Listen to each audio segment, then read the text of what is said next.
I think optics can push the limits of humanity even further. This is the core of our culture. When it's get impossible, we love it. We love the challenge. The moment you see the shape of the lenses, you know this has never been produced before. Definitely not.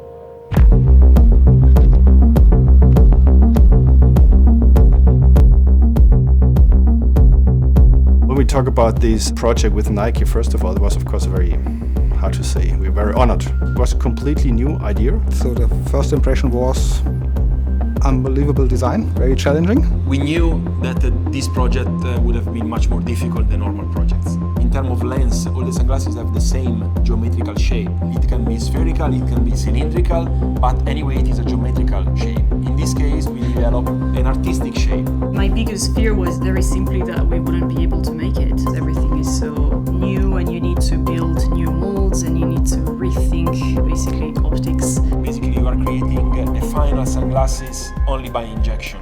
Creating this without any distortion, with an optically perfect surface, it is not easy at all to do it. We actually use ultra-precision machining. It's a technology that never was used before for eyewear.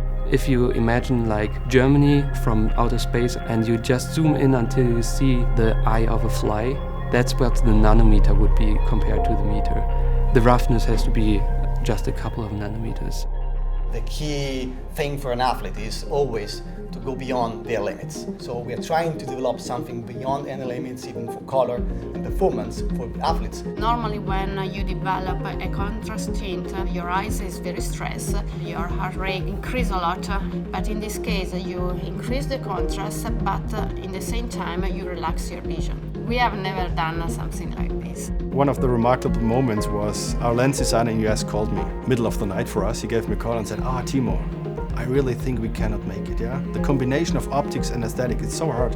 We're really struggling. Of course, we're talking about sport lenses for professional athletes. So their demand on their vision is as high as it could be. So we discussed a little bit and I said, hey, come on, should we go back and said, hey, we cannot do it, sorry? The customer was Nike, so failing was not an option. If Zeiss cannot do it, who should do it?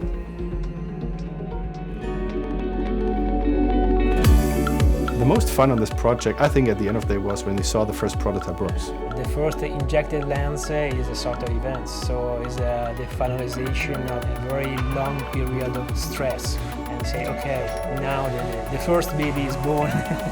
And it was really exciting for all the people to say, okay, we are on the right way. I'm really proud to be part of this team because no one so far was able to develop this kind of single-piece sunglasses. 1 year ago we were not able to think that it was even possible. This is a long chain of people working all together from California to Japan, and it's great to have a customer like Nike in this project pushing us to really go beyond limits. We're doing what we're doing because we think it's great to support athletes in doing something better. Now the only last thing to be done is seeing on the face of the athletes. That would be the perfect accomplishment of this project.